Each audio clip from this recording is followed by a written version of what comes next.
Hello guys, आप सभी का स्वागत है हमारे चैनल पर। और आज हम आपको दिखाने वाले हैं बादशाह हुमायूं का मकबरा।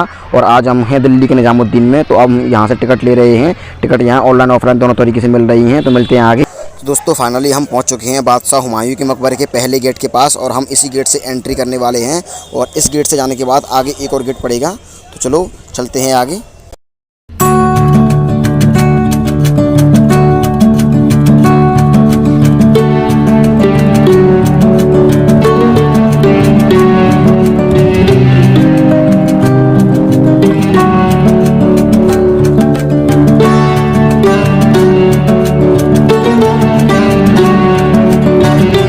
तो जैसा कि दोस्तों अब हम पहुंच चुके हैं बादशाह हुमायूं के मकबरे के दूसरे गेट के पास। और हम इसी गेट से अंदर के लिए एंट्री करने वाले हैं। और आप जो ये गेट देख रहे हो, ये जो लाल बलुआ पत्थर और काले पत्थरों से यह बना हुआ है।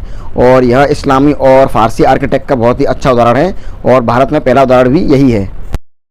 तो दोस्तों हम दूसरे गेट की ओर यानी दूसरे गेट के अंदर आ चुके हैं। और आप जो ये ऊपर गुंबद के ऊपर लैंप देख रहे हो, ये जो लैंप है ये 4 या 5 ही लैंप हैं जो हमारे हिंदुस्तान में हैं। कुछ आगरा किले में लगे हुए हैं, कुछ दिल्ली के किले में लगे हुए हैं, कुछ फतेहपुर सीकरी में हैं। और आप जो देख रहे हो जो इसमें सिकंदरा में भी लगा हुआ है और एक यह हुमायूं के मकबरे में भी लगा हुआ है। और आप जो ये किताबें देख रहे हो, ये इस्लामिक आर्किटेक्ट और मुगल सल्तनत के इतिहास से ही हैं। और ये ऊपर के गुंबद का नज़ारा है। और आप देख रहे हो जो लैंप लटका हुआ है। तो और ये बादशाह हुमायूं के मकबरे का नज़ारा है, देख सकते हो। बाकी काबिल तारीफ़ है।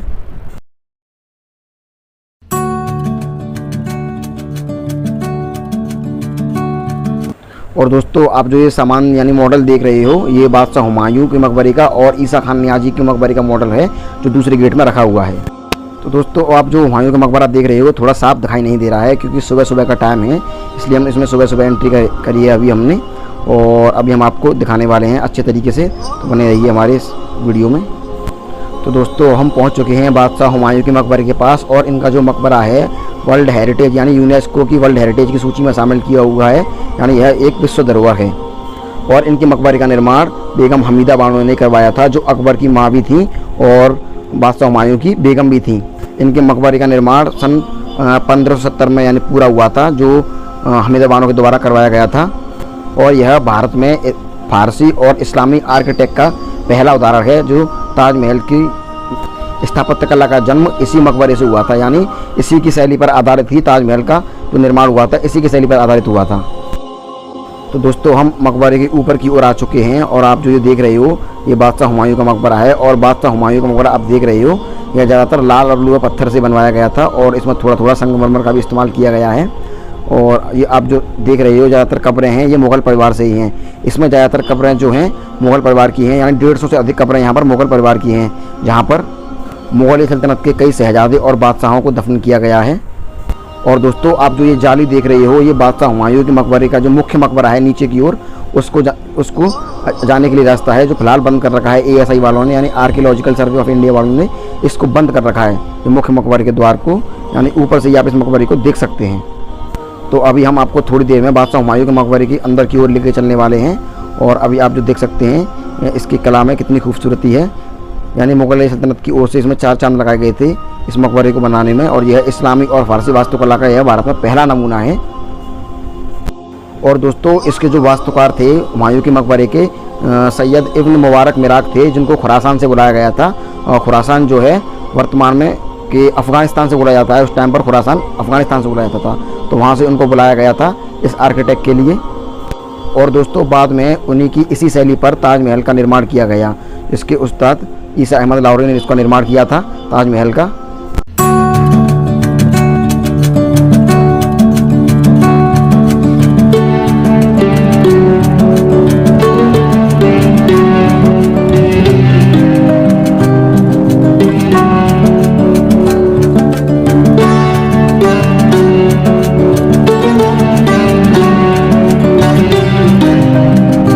तो दोस्तों अब आप जो ये छोटी छोटी नालियाँ देख रही हो, यह मुग़ल कालीन चारबाग शैली है। और यह जो प्रथा थी यानी चारबाग शैली की, जहीरुद्दीन मोहम्मद बाबर के शासनकाल में काफ़ी प्रचलित थी। और यह जो चारबाग शैली है बादशाह हुमायूं के मकबरे की चारों ओर फैली हुई है। और सबसे पहले चारबाग शैली का प्रयोग हिंदुस्तान में इसी मकबरे में किया गया था।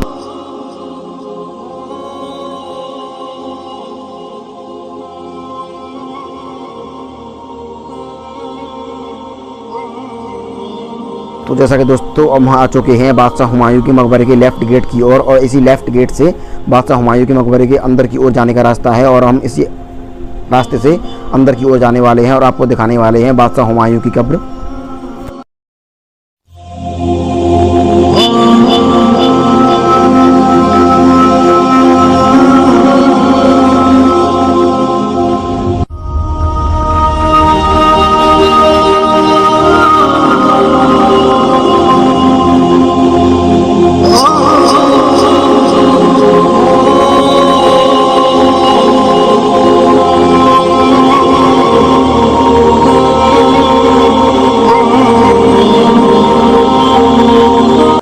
तो जैसा कि दोस्तों अब हम बादशाह हुमायूं के मकबरे के अंदर की ओर पहुंच चुके हैं, और आप जो ये कब्र देख रहे हो यह बादशाह हुमायूं की कब्र है, और जो कब्र है जो संगमरमर से बनी हुई है, आप देख सकते हो। वाकई काफ़ी खूबसूरत कब्र है इनकी।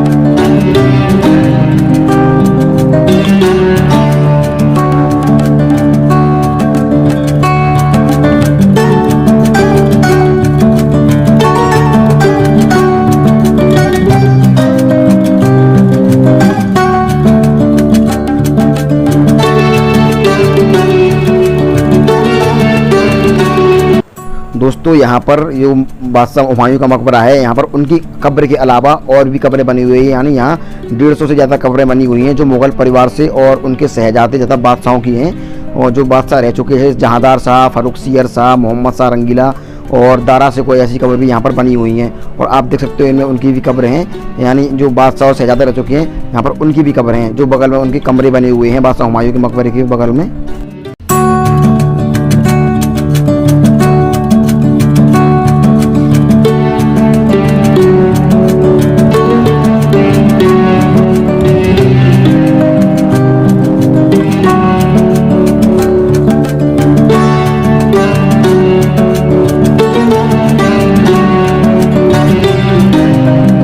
और दोस्तों जब अंग्रेज़ों ने हमारे देश पर आधिपत्य जमा लिया था, तो यहाँ के सम्राट यानी मुगल सल्तनत के जो सम्राट थे बहादुर शाह जफर, जिन्होंने भारतीय स्वतंत्रता संग्राम यानी 1857 में अपनी महत्वपूर्ण भूमिका निभाई थी, और आज़ादी के लिए उन्होंने अंग्रेज़ों से काफ़ी लड़ाई की थी। दोस्तों उस वक्त जो इंडिया में सारे राजा थे उन्होंने बहादुर शाह जफर को केंद्रीय राजा यानी अपना सम्राट मान लिया था। और दोस्तों इसी मकबरे से बहादुर शाह जफर को अंग्रेजी अफसर हडसन के द्वारा गिरफ्तार किया गया था, और हडसन ने कहा था कि दमदमी में दम नहीं, खैर मांगो जान की, ए जफर ठंडी हुई शमशीर हिंदुस्तान की। और इसके बदले में बहादुर शाह जफर ने जवाब दिया था कि गाजियों में वो रहेगी जब तलक ईमान की, तख्ते लंदन तक चलेगी तेग हिंदुस्तान की। और दोस्तों इसी मकबरे से बहादुर शाह जफर को अंग्रेजी अफसरों ने गिरफ्तार किया था, और गिरफ्तार करने के बाद उन्होंने यहाँ से उनको रंगून भेज दिया, क्योंकि वो इस बात से बखूबी वाकिफ़ थे कि उनको पता था कि अगर इनको यहाँ हिंदुस्तान में छोड़ा गया तो वह अपनी जनता और प्रजा और सिपह सालारों के साथ मिलकर कहीं से फिर से बगावत ना कर दें। और इसी कारण को देखते हुए उन्होंने अंग्रेज़ों ने उनको हिंदुस्तान से बाहर रंगून भेज दिया, और रंगून में जाकर उनकी मृत्यु हो गई। और यही सिलसिला उन्होंने 1919 और 1922 में जाकर सल्तनत उस्मानिया के खलीफाओं के साथ किया, क्योंकि अंग्रेज़ी बखूबी वाकिफ़ थे कि इनको अगर यहाँ अपने देश में रखा जाएगा तो यह फिर से कहीं बगावत ना कर दें। और अंग्रेज़ों की सिर्फ एक ही नीति थी, डिवाइड एंड रूल, फूट डालो और शासन करो। तो वह अपनों में ही फूट डलवाकर हम पर शासन किया करते थे। तो दोस्तों मिलते हैं किसी ऐसे ही अगली वीडियो में। आप सभी को जय हिंद, नमस्कार, अस्सलाम वालेकुम, सत श्री अकाल, आदाब। तो दोस्तों ऐसी ही वीडियो देखने के लिए हमारी वीडियो को लाइक कीजिए और चैनल को सब्सक्राइब कीजिए। थैंक यू, धन्यवाद।